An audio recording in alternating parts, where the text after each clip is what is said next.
In an election this unpredictable, hard information is at a premium. Fortunately, there's a lot of it about. Detailed constituency polls are being carried out. Intelligence that in the past was the preserve of party HQs, and it all comes from one man. Now, I've always been fascinated in what makes a voter put the X where he or she does. Formerly a Tory donor, Lord Ashcroft is now reaching into his deep pockets to fund polling on a fairly epic scale. I'm not in the business of predicting. I think my mantra is that a poll is a snapshot, not a prediction. No snapshot has been more eagerly awaited than his first of Scotland, due to be published within days. The talk is that voters here are ready to administer a massive rebuff to Labour. Are you in a position yet to say whether or not you think this SNP surge is for real?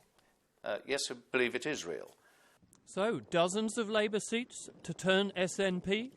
One would expect to see a surge in the SNP.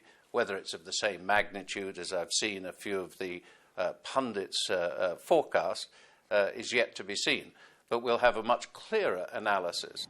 And the way he talks, you'd think Labour is being overrun.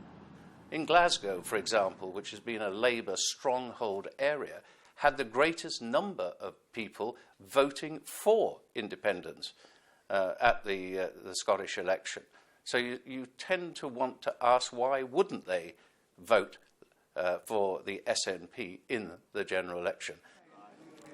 Disaffection is driving voters into the arms of others too. Is this Westminster parties reaping what they sow?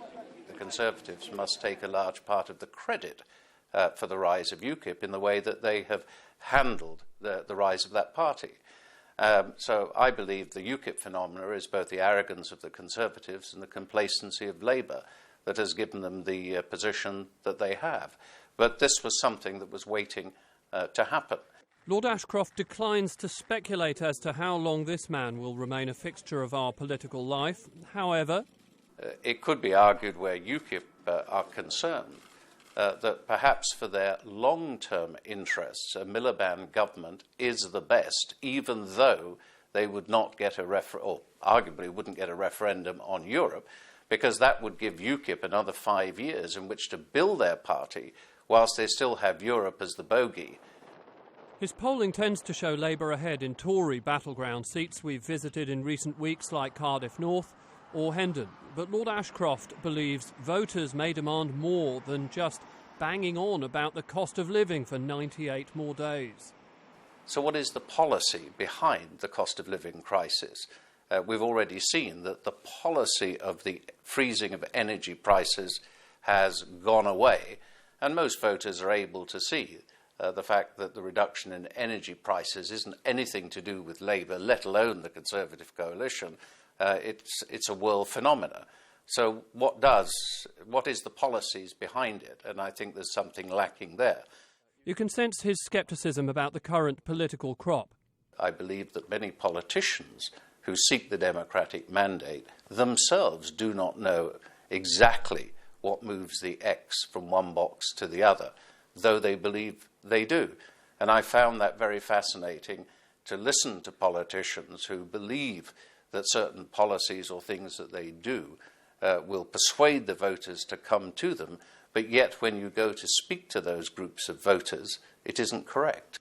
Not so long ago, you'd need 40-odd% of the vote to govern here. More recently, parties have won with shares in the mid-30s. But Labour and the Tories are both in the low 30s now and falling. It is possible for someone now to have an overall majority with a national vote share with a 2 in front of it. Do you think that the voters would view that as acceptable, as legitimate? I think there would then be pressure as to whether first past the post is the appropriate system of government in the United Kingdom, but that again is another debate for another time. There could be a few of those big questions hanging over MPs by the time they return here in May. Joey Jones, Sky News.